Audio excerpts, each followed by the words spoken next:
Muy buenas tardes a todos. Retomamos nuestras noches de pasión científica y el día de hoy me acompaña Camila como moderadora y tenemos a una invitada muy especial, la doctora Carla Maldonado. Camila, bienvenida. Bienvenidos para una nueva noche. La doctora Carla Maldonado, una biografía. El 2001 obtuvo el título de licenciatura en Biología en la Universidad Mayor de San Andrés. En el 2016 culminó la maestría en Ciencias Naturales en la Universidad de Aarhus, en Dinamarca, y en el 2016 obtuvo el título de PhD en Genómica y Evolución en la Universidad de Copenhagen, en Dinamarca. Actualmente es docente e investigadora en la Universidad Mayor de San Andrés y directora del Herbario Nacional. Muchas gracias por estar esta noche de hoy con nosotros. Bienvenida, doctora. Gracias a ustedes, gracias a Ciencia Molotov por organizar estos espacios tan interesantes. Y nada, gracias por confiar en mí para compartir un poquito lo que hacemos nosotros los docentes.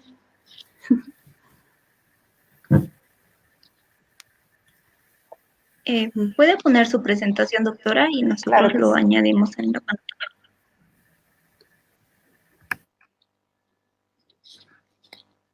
Bien, ¿ya puedo empezar?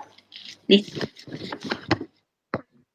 Excelente. Sí, continúa. Muy bien, hoy estoy aquí a invitación de este grupo de jóvenes tan entusiastas a hablar sobre un poco de lo que hago. Hoy he decidido hablar sobre un poquito de plantas medicinales y sobre lo que todo el mundo debería saber antes de utilizarlas. Hay mucho, ¿quién no conoce una planta medicinal y quién no la ha usado de alguna manera, ¿no? Pero hay mucho que se desconoce y hay mucho con lo que se tiene que tener cuidado. Entonces, por eso he decidido hacer esta charla y espero que sea del agrado y utilidad para todos los que están escuchando, viendo la charla. Bien, voy a empezar. Espero que sí vean bien. Ustedes conocen esto, ¿no? O sea, normalmente la comemos siempre. Es una manzana, ¿no? La fruta prohibida. ¿Sabían ustedes que es medicinal también? Sí, es medicinal, proviene de un árbol, ¿no? Y seguro conocen esto también. Esto también proviene de un árbol. Hay mucho de lo que tenemos a nuestro alrededor normalmente y a veces no le prestamos la atención suficiente, pero en nuestra casa, en el medio en donde vivimos, cuando vamos caminando, hay muchas plantas útiles para la vida, ¿no? Nosotros desde que se ha iniciado la vida, la humanidad, hemos dependido de las plantas en muchos sentidos, ¿no? Inicialmente como comida, ¿no? Las hemos buscado para alimento, pero se las ha usado de muchas maneras, para combustible, por ejemplo, para construir las casas, ¿no es cierto? Y se ha ido descubriendo con el tiempo mientras uno las utilizaba como alimenticias, y hay que recalcar que ese ha sido el primer uso y que muchas de las plantas medicinales han sido descubiertas primero como alimenticias y luego como medicinales. Entonces se ha ido viendo que muchas de ellas, por ejemplo, cuando se las consumía, aliviaba ciertos dolores que por alguna causa la gente sentía, ¿no? Entonces, bueno, vamos a ver qué realmente es una planta medicinal, ¿no? Si a la manzana también le tengo que llamar planta medicinal, entonces vamos a ver cuál es el concepto de plantas medicinales. Y bueno, básicamente se denomina plantas medicinales aquellas plantas que pueden utilizarse enteras o por partes específicas. Entonces, ¿a qué me refiero? Puedo utilizar solo las hojitas, o solo las flores, o los frutos, como les mostraba hace rato, o la corteza, que es de donde provienen estas aspirinas, o los tallos, o las raíces, o distintas partes, o tal vez completa, ¿no? O sea, puede ser. Pero se las usa para tratar enfermedades de personas o animales, ¿ya? Ahora, la acción terapéutica, es decir, el alivio o la mejora, se debe a lo que tiene adentro. Ya esas sustancias químicas que tienen adentro las denominamos principios activos, que son considerados sustancias que ejercen sobre el organismo vivo, ¿no? Una acción farmacológica.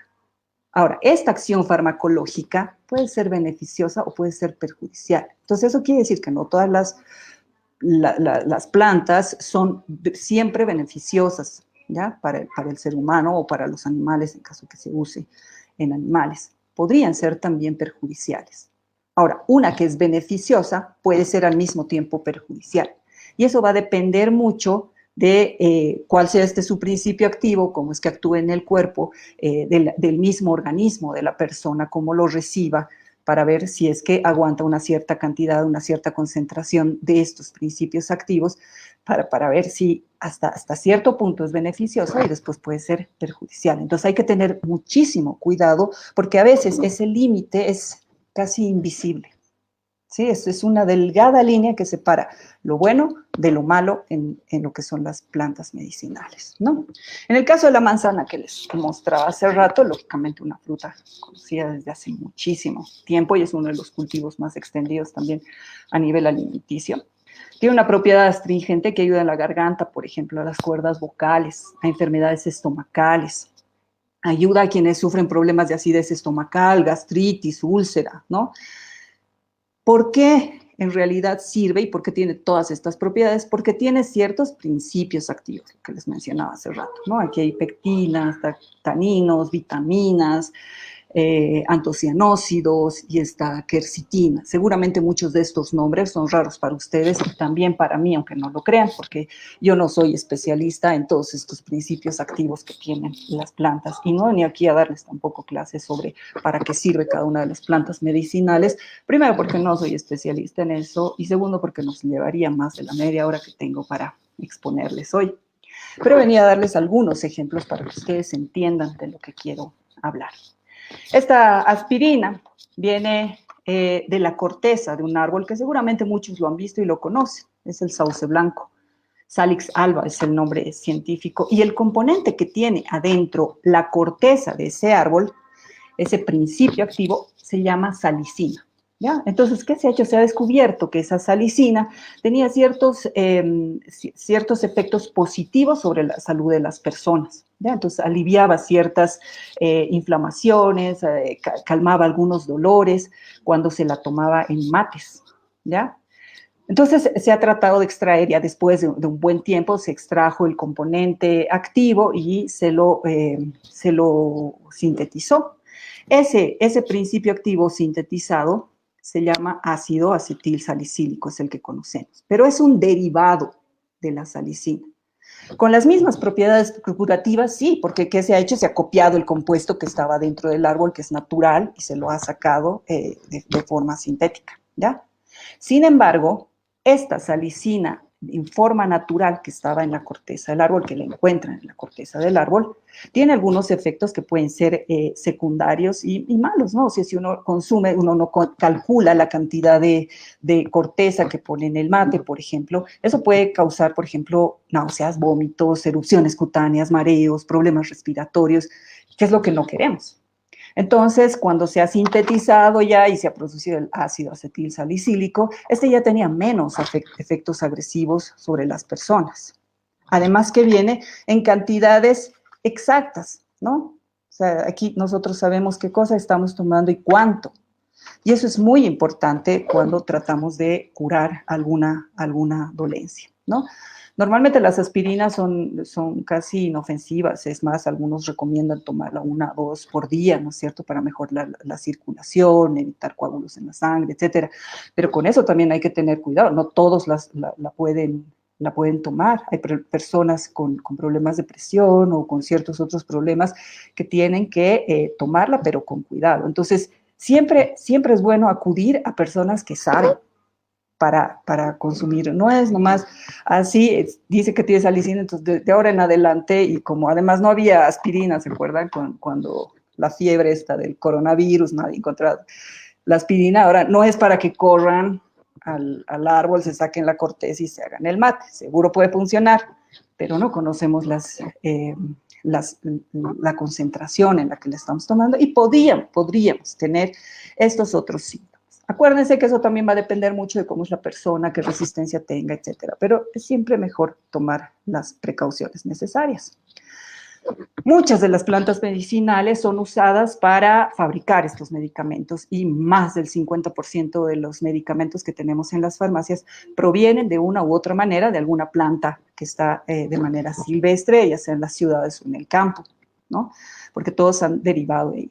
Pero cómo llegamos hasta ese compuesto y cómo los conocemos es una historia muy larga y cada una de las plantas tiene una historia especial de cómo es que se la ha llegado a descubrir. O sea, no es voy a probar esta plantita porque me duele el estómago, no, ¿no? O sea, han sido varias pruebas, error, como les digo, inicialmente lo que se hacía es consumirla como alimento, muchas de ellas, ¿no? Y de ahí recién se va descubriendo las propiedades que tiene, pero esto lleva muchísimo tiempo, muchísimo tiempo. A la fecha se han reportado alrededor de 50.000 especies de plantas que tienen algún uso medicinal. Fíjense, es un número grande, que corresponde aproximadamente a un 10% de todas las plantas que tenemos registradas a la fecha a nivel mundial, ¿ya? A pesar de que ya es un número alto, la verdad es que no conocemos ni la quinta parte de lo que hay en nuestros bosques, de lo que hay en la naturaleza. Porque lo que se ha analizado son cosas de las que se tiene de alguna manera un conocimiento previo, ¿no? En el caso del sauce, por ejemplo, o sea, había esa referencia de que en algún momento sí ha calmado algunas dolencias, entonces se la ha estudiado y después se ha procesado el principio activo y ahora se lo tienen las farmacias, ¿no? Así pasa con muchas otras plantas. Sin embargo, hay muchas que no las conocemos, que nunca nadie las ha intentado siquiera usar ni se sabe para qué podrían servir. Entonces, realmente en nuestros bosques tenemos unas farmacias inmensas que no se han descubierto todavía. Y por eso es que realmente estos temas de las pandemias, ¿no? Que han surgido varias a lo largo de la historia, son las que han como sacudido al mundo para buscar estas curas de alguna manera, y la gente acude a sus bosques, acude ahí porque sabe, y ya tenemos referencias que muchas enfermedades han sido curadas con plantas. Les voy a contar una historia con la que yo he trabajado mucho, ¿no? Es sobre el tema de la malaria, y esta ha sido una de las peores enfermedades que ha quejado al mundo por cientos de años y lo sigue siendo, ¿no? Surgió hace más de 300 años, seguramente mucho más antes, lamentablemente no se tienen los registros exactos, porque claro, en esa temporada no se tenían como ahora todos los medios de comunicación, la facilidad de tal día a tal hora ha aparecido el coronavirus en tal lugar. Ahora tenemos toda esa facilidad, ¿no? Ha avanzado tanto la ciencia que podemos hasta hacer el seguimiento día a día de cuántos enfermos hay. Hace más de 300 años esto no pasaba y esta enfermedad empezó a quejar al mundo entero y la gente se enfermaba y moría. Esta enfermedad que era causada por un mosquito que la transmitía, por un protozoario que es transmitido por un mosquito, esta ha empezado a cundir por todo el mundo. Y entonces, de repente, todo el mundo estaba desesperado por encontrar una cura y no pasaba nada. Era la temporada en que la gente desde Europa empezaba a migrar hacia América, a buscar distintos recursos, etc. En eso se trajo la enfermedad también hacia América y entonces es donde la gente en América empezó a enfermarse también. Ahí es donde los indígenas, en toda la parte de los Andes, especialmente en Perú entre Perú y Ecuador, empezaron a buscar algunos remedios. Esta enfermedad consistía y tenía síntomas que estaban caracterizados principalmente por fiebres muy altas, vómitos, dolores de cabeza, y la gente básicamente se tiraba en cama y ya no se levantaba. Entonces empezaron a buscar, ¿no? Y habían algunas plantas que ellos utilizaban para curar fiebres especialmente y dolores de estómago. Una de ellas era el árbol de la quina. El árbol de la quina es un árbol que crece a todo lo largo de la cordillera de los Andes, desde Venezuela, Colombia, Ecuador, Perú, llega hasta Bolivia. Es un árbol que en promedio mide 20-25 metros. Es este que ustedes lo ven aquí en estas dos fotos. Tiene frutitos como unas cápsulas, pertenece a la familia de las rubiáceas, pero no voy a empezar a hablar en términos técnicos, es la familia del café, ¿ya? Entonces es un arbolito que tiene hojas, así como las ven aquí, hojas simples y opuestas. Relativamente fácil de reconocer cuando tiene flores y frutos, sin embargo, cuando no las tiene, es difícil de reconocerlo entre la diversidad de árboles que tenemos en bosques montanos y yungueños, que es donde básicamente crece este árbol. Este árbol tiene la propiedad de que tiene una corteza que cuando ustedes la mastican es amarga, y ese sabor amargo se debe justamente a estos principios activos que son los que bajaban las fiebres. Cuando llegó la enfermedad a América, resulta que llegó la condesa de Chinchón, que era la esposa de uno de los virreyes de Perú, que venía desde España, y con él, claro, venía la esposa, y parece que la esposa ya vino enferma con malaria. Entonces estaba enferma, ya se iba a morir, y entonces de repente ellos empiezan a buscar la cura, y los indígenas recomiendan tomar un mate, una infusión. En realidad ellos preparaban como una infusión, sacaban la corteza, la hacían secar y la metían en botellas de aguardiente, y con eso hacían reposar como varios días, y después tomaban ese jarabe. Y recomendaron a la condesa tomar este mate, y milagrosamente la condesa se cura, ¿no? Es ahí donde este árbol se empieza a hacer famoso. Y entonces empiezan a llamar a este árbol el árbol milagroso, la corteza milagrosa, y claro, todo el mundo, y especialmente todos los europeos, españoles que llegaban, dicen, ¿dónde está el árbol? ¿No? Vamos a buscarlo porque realmente esto sí cura. Y empezaron la búsqueda, y empezaron extracciones tan fuertes de la quina en esa época, y fíjense que estamos hablando alrededor del año 1630, en donde venían expediciones gigantes desde Europa a buscar este árbol de la quina para llevar la corteza hacia Europa. Por muchísimo tiempo, este árbol ha sido la única y la mejor cura para la malaria, y ha sido la que ha salvado más vidas en el mundo, podríamos decir. ¿Ya? Entonces, la gente sí la buscaba, y la buscaba como buscar oro. Yo hice el doctorado hace como 4 años, y cuando hacía los trabajos de campo, preguntábamos a la gente dónde se podía encontrar este árbol. Algunos nos decían, algunos lo conocían, algunos no, la gente joven casi ya no lo conoce, pero la gente mayor sí. Y nos decían, ¿otra vez están buscando la quina? ¿Qué ha pasado? ¿Otra vez va a salir, es la fiebre de la quina? Decían, no, porque yo me acuerdo en tiempos de mis abuelos, ellos venían a buscar y las llevaban a montones. Es más, la gente que trabajaba con minería empezó a dejar los negocios de la minería, porque resultaba más rentable vender corteza de quina que vender el mismo oro. O sea, fíjense qué tan fuerte fue aquella vez la explotación de la quina. Pero fíjense cuánto tiempo pasó desde 1630, del que estoy hablando, que han descubierto el árbol y que empezaron a llegar las expediciones, hasta que en 1753 por primera vez se describe a la planta botánicamente, se le da un nombre científico. Viene Carlos Linneo y dice, bueno, le vamos a dar un nombre a esta planta, efectivamente pertenece a la familia de las rubiáceas, pero bueno, es un nuevo género, entonces al género lo vamos a llamar cinchona en honor a la condesa de Chinchón. En realidad, aquí le faltó una H, ¿no? Porque si quería hacerlo en honor a la condesa, debería haber puesto Chinchona, el género. Parece que fue un error ahí al escribir el nombre. Bueno, el chiste es que aparece como cinchona, C-I. Y ese es el nombre que se le da el género a esta planta.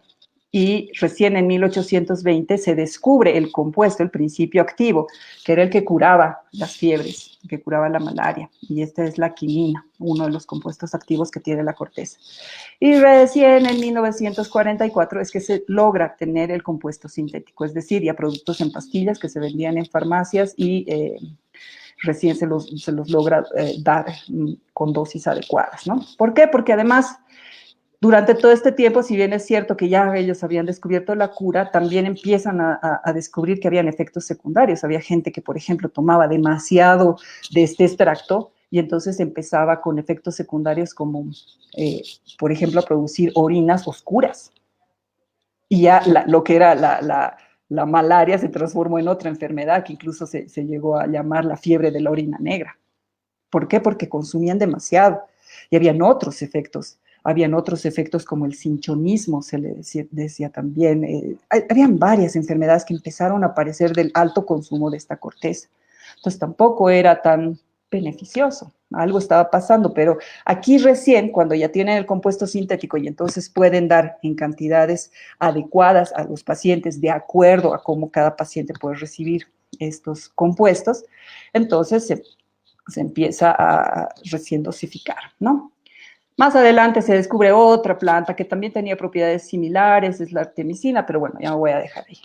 La historia esta que les cuento es un poquito para que ustedes ahora la comparen con lo que estamos viviendo, ¿no? De repente nos ataca esta pandemia que nadie se la esperaba y entonces todo el mundo empieza desesperadamente a buscar algo. ¿Con qué? ¿A dónde nos vamos primero? A buscar lo que ya se usaba, ¿no? Y entonces recurrimos a cosas que, por ejemplo, alivien las fiebres, alivien los malestares en la garganta, que es lo primero que tenemos en el caso del COVID, que alivien estos dolores de cabeza, ¿no es cierto? Que mejoren toda la sensación esta de malestar en todo el tracto respiratorio. Entonces, por eso vamos y buscamos al eucalipto y buscamos a estas plantas, a la huira, que normalmente las tomamos cuando estamos resfriados, ¿no? Y en muchos casos se cometió el error de, por ejemplo, decir que estas plantas curaban el COVID, ¿no?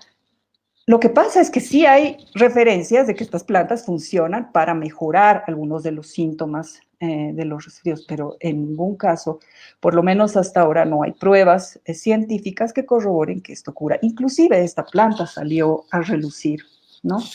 Después de toda la extracción que se ha hecho en este cuento que les he contado, que en realidad no es cuento, es la realidad. Fíjense cómo sacaban los costales de la corteza para exportarlos, ¿verdad? Era a montones. Entonces, en ese interín se va acabando esta planta que ellos habían encontrado, que era del género Cinchona. Pero ahora, los biólogos que están aquí entenderán que no es solo, pues, una especie dentro del género Cinchona. O sea, deben haber varias, ¿no? Deben haber varios tipos de Cinchona. Y lo que había pasado, después se llegó a dilucidar esto, lo que pasa es que mezclaban varias especies de cinchona en estos costales, no era una sola especie. Y peor aún, se juntaban con otros géneros que tenían un amarguito similar en la corteza, que no era cinchona. Nosotros en Bolivia, les voy a mostrar solo las 3 especies que hay en Bolivia, porque de cinchona tenemos varias especies a lo largo de los Andes y muchas de ellas tienen propiedades similares. Nosotros en Bolivia tenemos así, ya muy cercano hacia Perú, cinchona officinales, que además es la más común y ha sido la que inicialmente se encontró. Esta era la típica que se usaba y la que probó seguramente la condesa de Chinchón. Y fíjense que es un arbolito con florcitas pequeñas rosaditas, estas son sus semillas, pero bueno, lo que les interesaba a ellos básicamente era la corteza, ¿no? Entonces lo que hacían era reconocer por la corteza y por su sabor. Esta es otra de las especies que tenemos en Bolivia, es Cinchona pubescens, y fíjense que a diferencia de la anterior, las hojas son más engrosadas, más gorditas, ¿no? Pero en términos generales, si ustedes ven las cápsulas y las flores, la diferencia no es muy grande. Tenemos las cápsulas y las flores, ¿ya? Y las semillas muy parecidas. Entonces, la diferencia eran las hojas, pero la corteza seguía teniendo el mismo sabor. Entonces, estas especies eran mezcladas. Esta es la que tenemos en abundancia en Bolivia. Este es un mapa de distribución de Cinchona calizaya y que sale un poquito de Bolivia.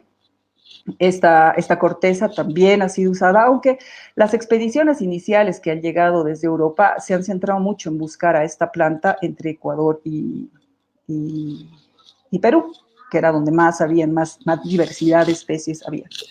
De todas maneras, la corteza de estas plantas, todas tenían propiedades similares, ¿ya? Entonces curaban de todas maneras la malaria, que era lo que se buscaba. Sin embargo, de repente cuando se empezaron a acabar estas poblaciones, se empezaron a juntar con otras especies que ahora pertenecen al género Ladenbergia.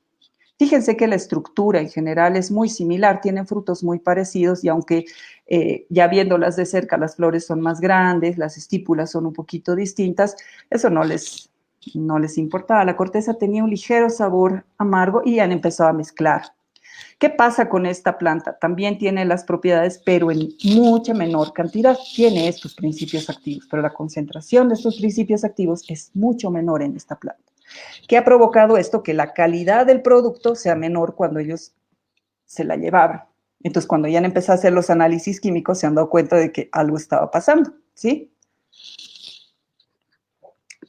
Dentro del doctorado mío hemos hecho varios estudios con estas especies a lo largo de los Andes, pero les voy a platicar sobre este que se ha hecho en Bolivia, con esta especie, que es Cinchona calizaya. Ocurre algo interesante, mientras buscaban la mejor especie, encuentran esta otra que se parecía, y es más un indígena De repente dice, yo tengo semillas de Cinchona calizaya y les quiero vender a los europeos. Y le dicen, no, porque aquí ya tenemos Cinchona officinales, que es mucho mejor. Entonces, no, la verdad no queremos. Bueno, dice, entonces unos holandeses se las lleva, ya vamos a hacer la prueba con tus semillas. Y se la llevan. Al cabo de los años descubren que la calidad de esta planta era muchísimo mejor que la de Cinchona officinalis, porque ya recuerden que se llevan las semillas para hacer plantaciones, para ya no tener que estar viniendo hasta América para recoger las cortezas y llevarlas, sino las llevan para plantaciones. Entonces, de repente, estas semillas que habían llevado desde Bolivia resultaron las mejores. Entonces, quedó la curiosidad y hace unos años es que justo la que fue mi tutora, la doctora Ronste de la Universidad de Copenhague, se plantea la pregunta y dice, ¿y no será entonces que si esta planta, si estas plantas, todas estas de Cinchona tienen estas propiedades, los parientes genéticamente relacionados, es decir, si nosotros hablamos entre nosotros, los primos son mucho más parecidos a nosotros que simplemente el vecino, ¿no es cierto? Tenemos mucha más afinidad genética y por ende muchas características que compartimos. Entonces, en este caso, la pregunta era si estas plantas tenían esas propiedades, ¿no será que otros géneros, tal vez no la de Envergia, pero otros géneros relacionados podrían tener estas características? La búsqueda de la cura para la malaria sigue. Acuérdense que en un inicio les dice, eso es una enfermedad que aunque hay la cura, esta enfermedad ya ha adquirido resistencia, ¿no? El organismo que la causa ya ha adquirido resistencia. Entonces ya no le hace caso a estos antipalúdicos, a estos compuestos antimaláricos. Hay que buscar nuevas medicinas. Y en ese esfuerzo es que nace este proyecto. Y entonces empezamos a analizar a más detalle solo en esta planta todas las características y empezamos a colectarlas. Fíjense que aquí les pongo lugares muy conocidos para ustedes seguro. Hacemos un recorrido entre Coroico, Coripata, Chulumani, bajamos inclusive hasta Quime, buscando estas especies de Cinchona calizaya, que dicho sea de paso, está en poblaciones muy reducidas ya en todo este camino por toda la extracción que ha habido hace tanto tiempo. Y empezamos a recolectarlas, todas de la misma especie, ¿ya? Entonces, acuérdense que entonces, en todo caso, ahora era una expedición botánica y sí reconocíamos exactamente la especie que estábamos buscando. Solo recolectamos Cinchona calizaya y hemos hecho el análisis químico de la concentración de los alcaloides del principio activo que cura la malaria. Son 4, en realidad, los alcaloides que funcionan en este caso. Son la quinina, la quinidina, la cinchonina y la cinchonidina. La mezcla de estos 4, lógicamente, funciona mejor. ¿Ya? Y aquí hemos hecho un análisis de esos 4 alcaloides. En estos puntitos oscuros, que también los ven aquí, aparecen las plantas que por alguna razón tenían mucho más contenido de estos alcaloides que estas otras que están en puntos mucho más claros. ¿Ya? Fíjense que aún siendo la misma especie, colectadas casi en una misma región, o sea, en términos generales, esto no está tan lejano, ¿no? O sea, si hablamos entre Coroico y Chulumani, no hay una gran distancia. Sin embargo, entre uno y otro habían grandes diferencias en concentraciones, y aquí pueden ver los montos en concentración de miligramos por gramo. Y cuando hicimos un ligero análisis genético para delimitar si es que estaban agrupados o no, de repente había algo que sí nos llamaba, que parecía que los demás concentraciones están más relacionados por alguna causa. Sin embargo, es súper difícil, y aunque hemos hecho varios análisis, es muy difícil determinar el por qué. Cada uno de estos árboles tiene distinta concentración de alcaloides. Eso quiere decir que ni siquiera sabiendo la especie de la que se trata, estamos seguros de la cantidad de compuestos activos que tienen. Entonces, es por eso que es tan importante, si es que ustedes tienen la posibilidad de consumir el producto, pero de manera controlada, háganlo. Porque no es nomás ponerle en mate la corteza, porque fíjense que podrían estarse haciendo daño si consumen demasiado, o podrían simplemente no tener ningún efecto, ¿ya? Porque las concentraciones son muy distintas.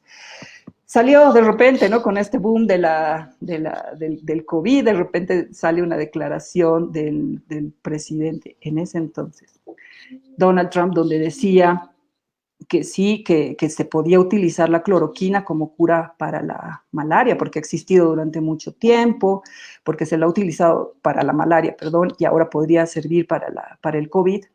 Y él decía, así que sabemos que si las cosas no salen según lo planeado, no va a matar a nadie, decía, ¿no? Y esto fue mal entendido por mucha gente, primero porque no habían estudios realmente que comprobaran que la cloroquina sí curaba la malaria, habían estudios con muy poco tamaño muestral, es decir, con muy pocos individuos, y no podíamos asegurar que la cloroquina efectivamente actuaba. Es más, hasta ahora, aunque tenemos una ligera sospecha de que puede actuar en algunos pacientes, hay algunos que no la han recibido con mucho éxito. Sin embargo, aquí surgió el error y se pensó que la cloroquina era lo mismo que la quinina. Y la quinina es la que está en el árbol que les he comentado antes, ¿no? Está en los árboles de la cinchona. Y aquí pasa lo mismo que lo que les contaba al inicio con la aspirina. El árbol tiene una sustancia, ¿sí? Es un principio activo. Y lo que se sintetiza y lo que se vende en las farmacias es otro, y es modificado en base, utilizando como ejemplo, si quieren, este compuesto que tiene el árbol, pero es modificado. ¿Por qué? Porque este modificado va a evitar que hayan estos efectos secundarios. Esto era lo que declaraban, ¿no? Pero nunca decían que el uso excesivo de esta quinina, de este compuesto, podía producir muchos efectos secundarios, como el cinchonismo que les contaba también hace rato, que son alteraciones del octavo par craneal, alteraciones visuales, gastrointestinales, dolor de cabeza, hipoglicemia, normalmente en embarazadas.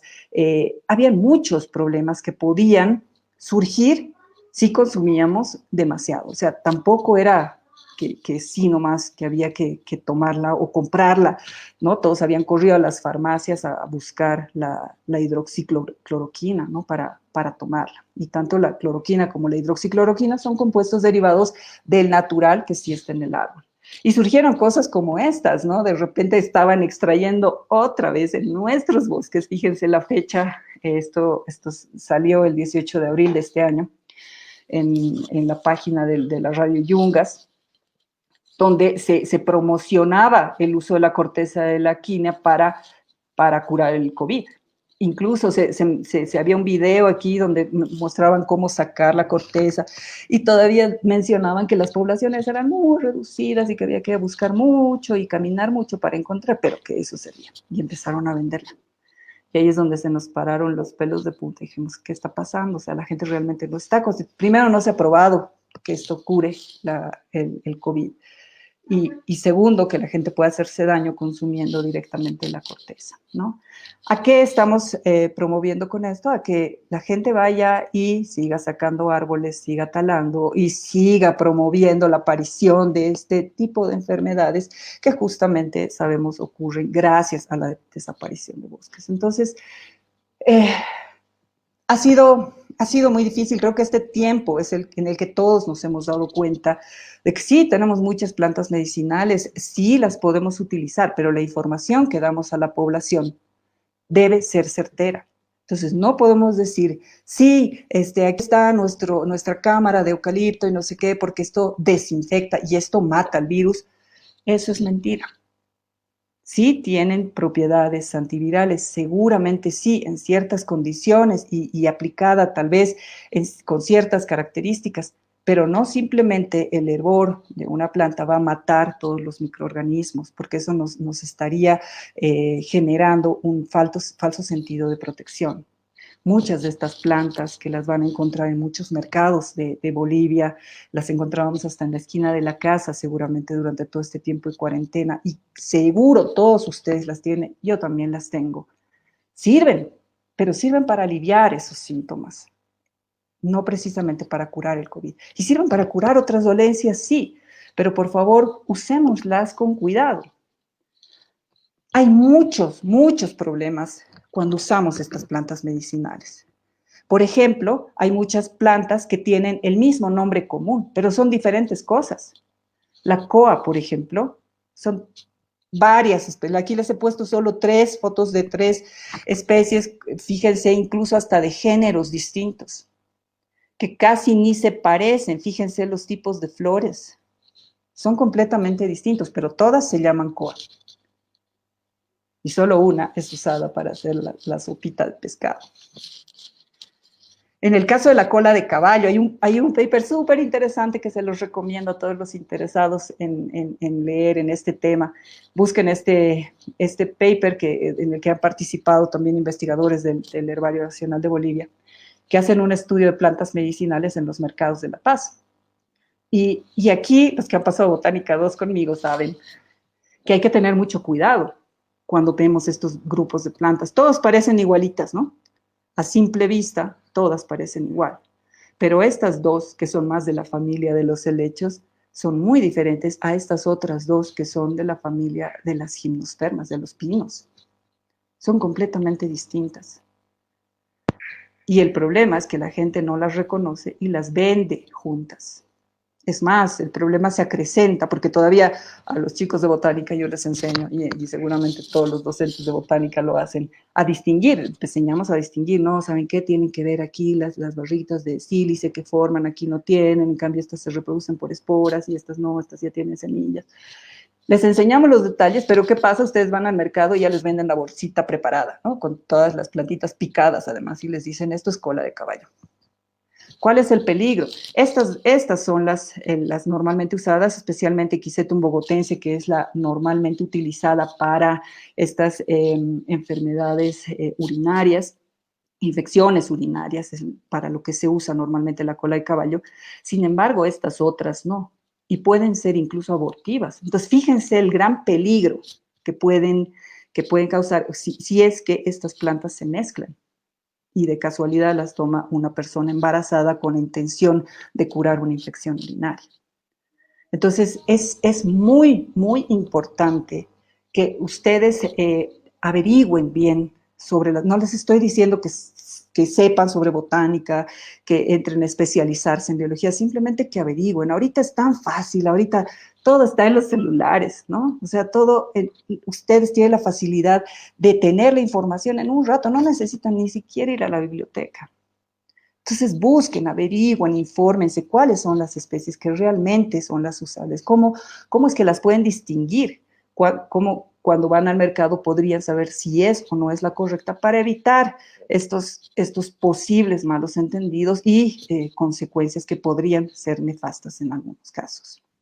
Hay varios nombres comunes también para una sola especie, por ejemplo, ¿no? Por ejemplo, a esta planta se la conoce como carqueja y charara cuando se habla en castellano, pero en aymara es quinzacucho y se trata de la misma planta.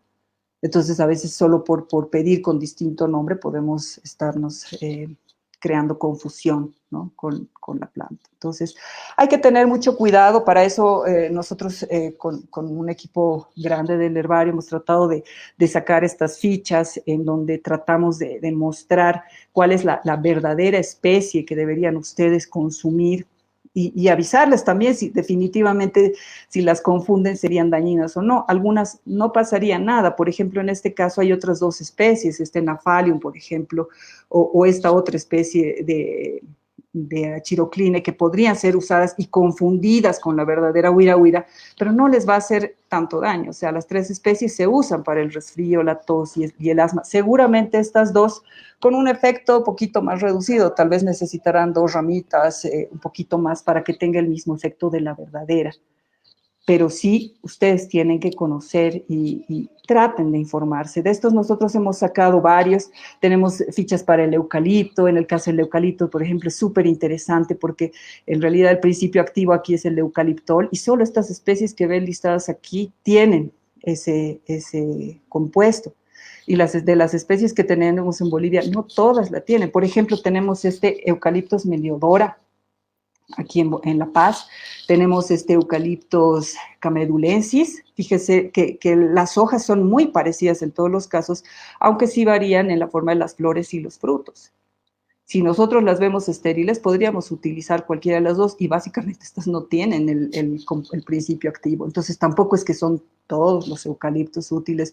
Y es muy interesante que ustedes sí revisen un poquito para que vean, aunque sea cómo son las hojas, cuáles son las hojas que tengo que usar. En este caso, por ejemplo, son las hojas tiernas las que tienen mayor concentración de estos aceites.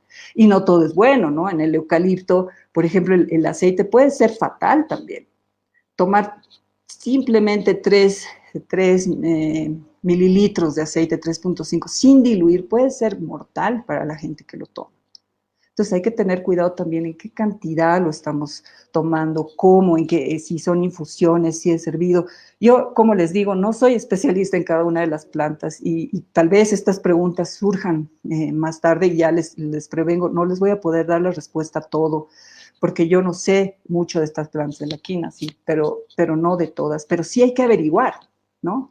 Hay que averiguar cuándo se les puede dar, por ejemplo, el aceite como tal del eucalipto no es recomendado para niños pequeños ni mujeres embarazadas o lactantes. Y seguramente son cosas que muchos de ustedes no sabían, ¿no? Y que lo toman tan simple por ser natural simplemente.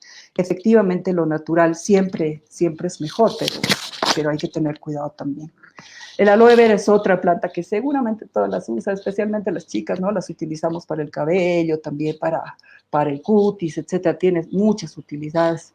Pero me he encontrado con este meme que me ha parecido divertido y que refleja mucho de lo que quiero mostrarles hoy día. El aloe vera es como los políticos, ¿no? Cuanto más los investigan, más propiedades tienen. Y es la verdad. Y eso pasa con todas las plantas medicinales. No es solo un compuesto el que tienen montones. En el caso de la quina, que yo sé, o sea, es una lista grande, son más de 20 compuestos que tiene. Lógicamente, los 4 que se usan, que son antimaláricos, son los que más se han estudiado, de los que más se tienen datos. Pero hay muchos otros que podrían servir para otras cosas. Entonces, hay que seguir estudiando. Este es un campo gigante, muy, muy grande, que todavía tiene mucho por estudiar, que sería súper interesante si alguien sale interesado en plantas medicinales de aquí y quiere seguir con esto, porque hay muchas cosas que aún no las hemos descubierto y que seguro van a ser muy interesantes.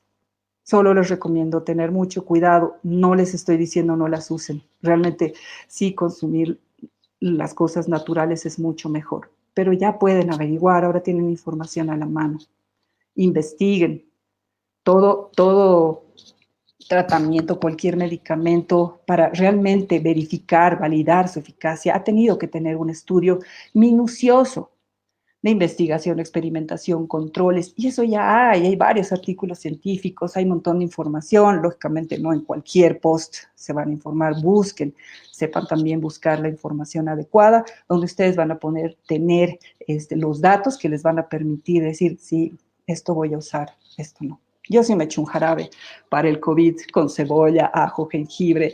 No les quiero decir cómo sabe, pero yo lo he hecho basándome en las propiedades que tiene cada uno. O sea, yo he leído para cada uno qué es lo que lograría en mí cada uno de los compuestos que yo he puesto en el jarabe. No simplemente he seguido una receta que me han dictado en el Facebook.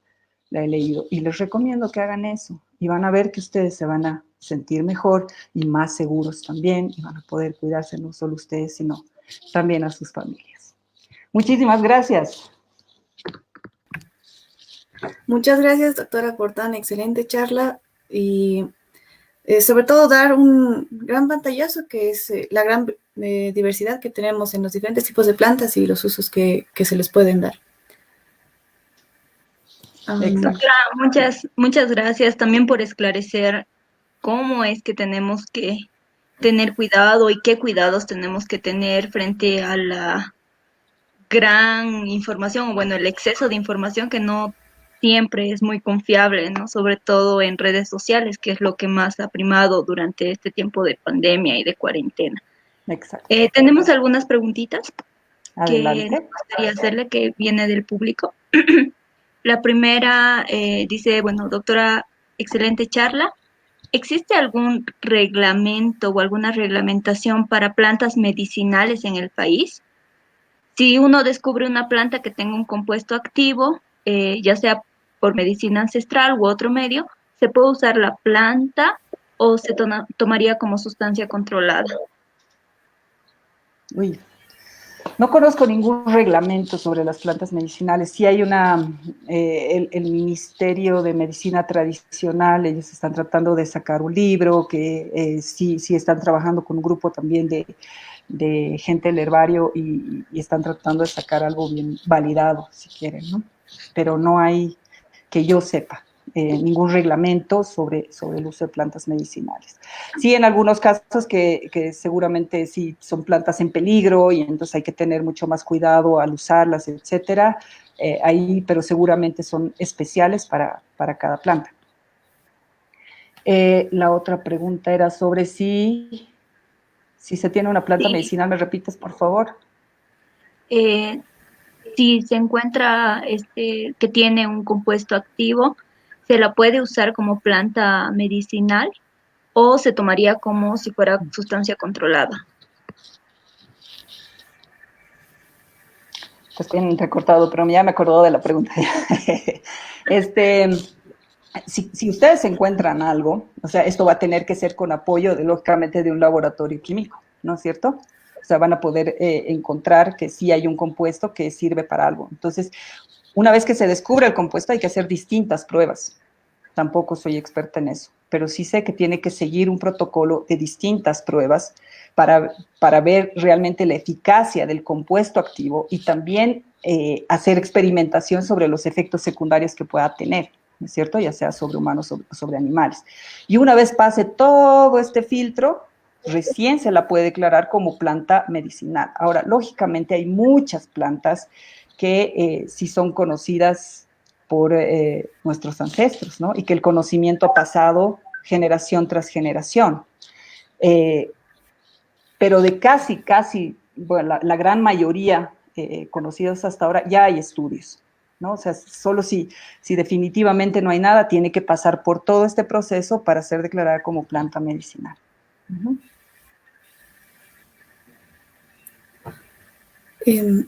Se tiene una pregunta igual.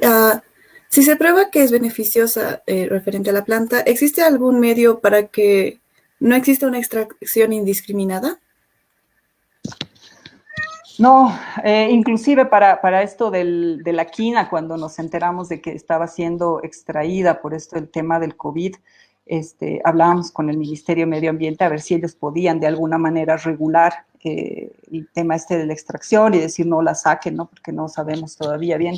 Y no había nada en concreto, solo si estaba dentro de áreas protegidas podían legalmente, digamos, para la extracción. La otra simplemente era difundir información y tratar de concientizar a la población y decir no consuman, porque mientras más consuman, entonces más la extraen.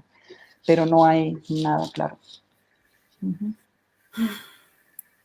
La siguiente pregunta dice, ¿cuál es el estado actual de la investigación de plantas medicinales en Bolivia?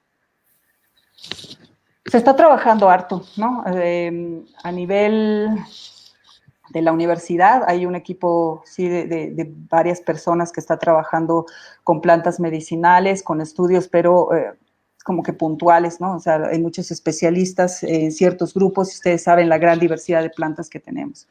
Se ha trabajado y se está trabajando, como les decía, con el Ministerio de Medicina Tradicional en una guía de plantas medicinales, pero a nivel general yo creo que nos falta muchísimo. No me atrevería a dar un porcentaje, pero seguro que estamos mucho menos del 50% de llegar al final, mucho menos. Nos falta muchísimo por descubrir además, ¿no? La siguiente pregunta es, excelente charla, comenta, según usted, al haber extraído esta planta en abril, siendo que no hay grandes cantidades de la especie, ¿cuál fue su impacto en estas poblaciones?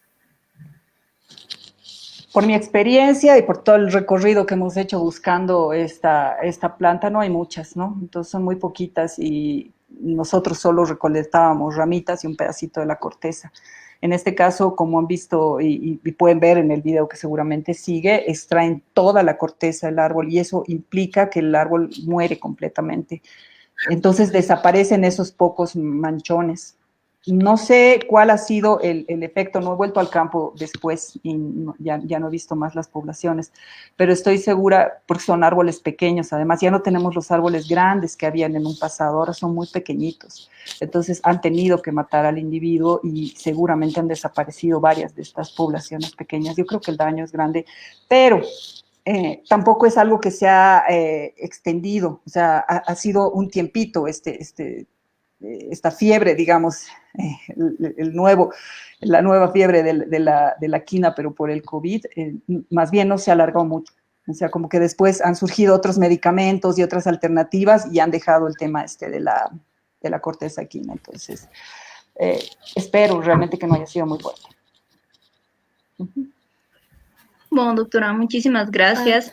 Hay varios comentarios de felicitaciones Gracias. por la charla. Y dale, Cami. Quisiera, como usted ha hablado, uno cae mucho en dónde recopilar su información, porque muchas personas podrían llegar a recaer en utilizar los típicos blogs y ese tipo de cosas para poder buscar su información. No sé si usted quisiera sugerir algún tipo de inicio para que la gente pueda descubrir una verdadera línea de información. Bueno, en el caso de biólogos, creo que la mayor parte de aquí son biólogos, pero en el caso de ellos siempre buscar artículos científicos, ¿no? En revistas reconocidas es lo primero que tienen que hacer. Caso contrario, justo con el tema del COVID han empezado también a salir páginas que decían, incluso como que eran certificadas para poder buscar esta información acreditadas. Y hay otras que a la legua se ven que son simplemente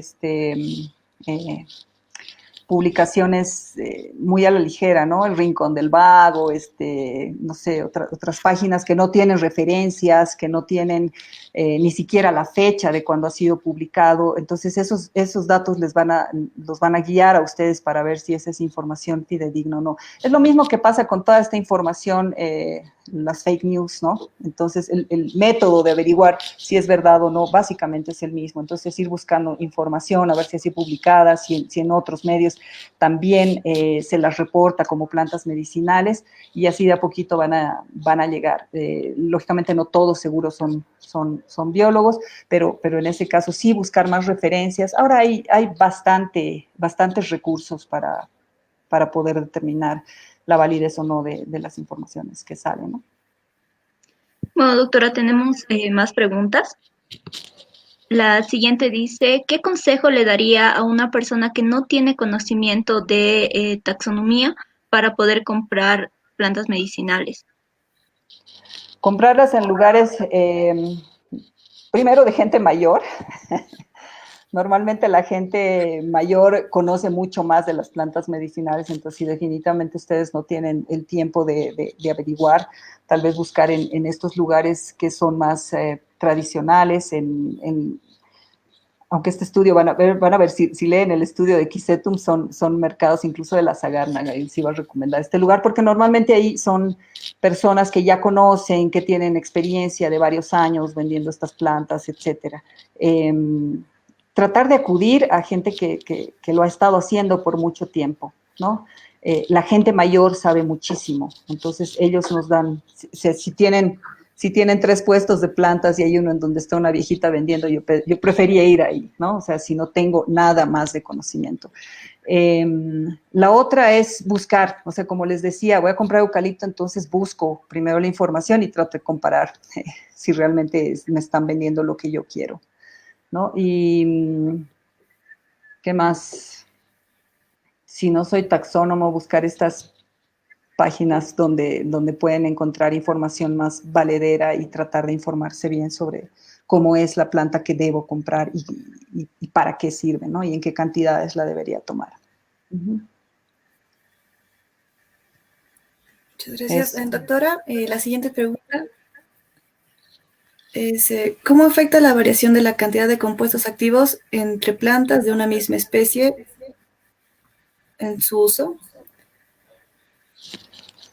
Complicado, ¿no? O sea, este estudio, por ejemplo, que salió en 2017, ha sido uno de los primeros en el caso de la quina, porque todos suponían que si era la misma especie, tenían la misma concentración todas las especies, y no fue así. Inclusive nosotros pensábamos que la concentración podía variar a lo largo del largo del tallo. Eso no pasó, o sea, no hemos encontrado una diferencia significativa en concentración dentro del tallo de la planta. Pero sí sabemos que, por ejemplo, sí hay diferencia entre lo que es la corteza del tallo y la corteza de la raíz, que es mucho más fuerte en las raíces. Lógicamente puede influir muchísimo en las personas que lo consuman directamente, por eso es la recomendación. Si ya tenemos el compuesto sintetizado, lo están vendiendo en la farmacia, si proviene de un compuesto natural, es recomendable en todo caso tomar este compuesto que ya lo venden en la farmacia, ¿no? Entonces nos lo va a dar una persona que sabe, nos lo va a recomendar un doctor y nos va a decir, en esta cantidad es la que ustedes tienen que tomarlo y cada tanto tiempo, porque además él va a evaluar otras características nuestras, de nuestro organismo, que nos van a decir cómo lo vamos a recibir. Caso contrario, es muy difícil, como les digo, si bien es cierto que siempre es recomendable mejor utilizar lo natural, en este caso, cuando se tratan de compuestos que están dentro de las plantas, que pueden ser peligrosos en ciertas cantidades, es mejor prevenir que lamentar. Bueno, doctora, tenemos una última pregunta. Dice lo siguiente. Sobre el uso de la coca, vemos que hay un uso bastante intensivo sobre la planta, pero en algún momento escuché que es dañina para los dientes y encías. ¿Cuál es su opinión sobre esto? Y hago la misma pregunta sobre el consumo del achuma o San Pedro. Muchas gracias. Otra vez, en ambos casos, lo que pasa es que en cierta cantidad y en ciertos montos diarios, si quieren, no va a pasar nada. O sea, puede ser beneficioso. La misma aspirina es buena en algunos casos y tomándola una cada día, si es que sería ese el caso y que si mi estado de salud es normal. En el caso de la coca, yo también tomo mate de coca y yo puedo algún rato pichar, ¿no? Y no pasa nada. Pero si lo hago seguido y si lo hago a cada hora y estoy cambiando mi bolo a cada rato y estoy todo el día, lógicamente los compuestos van a dañar los dientes y las encías, la misma clorofila, sin ir más lejos, sin hablar de todos los otros compuestos que tiene la hoja de coca, me va a dar una coloración amarillenta a los dientes y los va a ir debilitando, y lo mismo con las encías, pero eso es por el consumo excesivo, ¿no es cierto? Y lo mismo con cualquier planta, con la otra que has mencionado, con cualquier planta, si yo no controlo el consumo, lógicamente va a ser dañino. Bueno, doctora, muchísimas gracias. Ya son todas las preguntas que nos han dado en Facebook y ahora vamos a pasar a una pequeña dinámica que estamos teniendo para que la gente conozca un poco más a los biólogos. Es un juego donde vamos a poner una ruleta y tiene 4 opciones. Entonces, dependiendo qué opción le salga, nosotros le explicamos de qué se trata y procedemos al juego. Ahora voy a compartir mi pantalla. Excelente.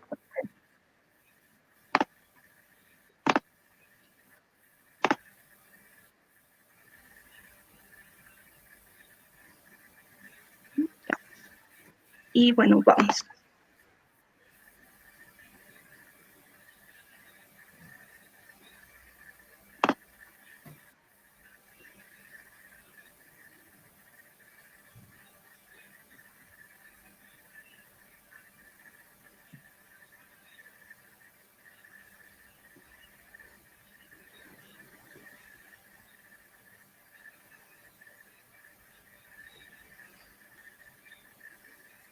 Bueno, lo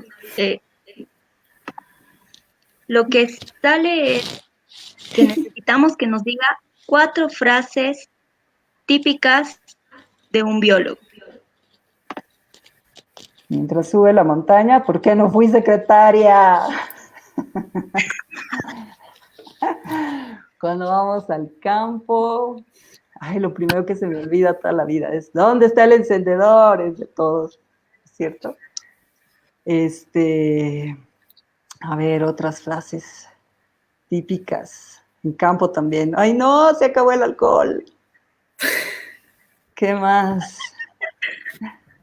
Bueno, esa sí, cuando estamos así, pero ya atufados de tanto trabajo y todo, ¿no? O sea, ¿quién me manda a ser biólogo? Pero lo hacemos con mucha felicidad. Sabemos que es lo que hemos buscado siempre. Y, a ver, ¿qué otra? No sé. Como estudiante yo me acuerdo, tan largos estos laboratorios. Y, no sé.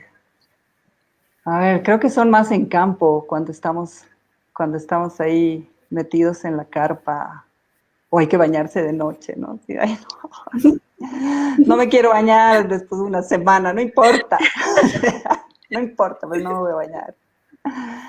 Sí, no sé, depende mucho la ocasión, depende mucho dónde estamos, pero esas son las que se me ocurren ahorita. Sí.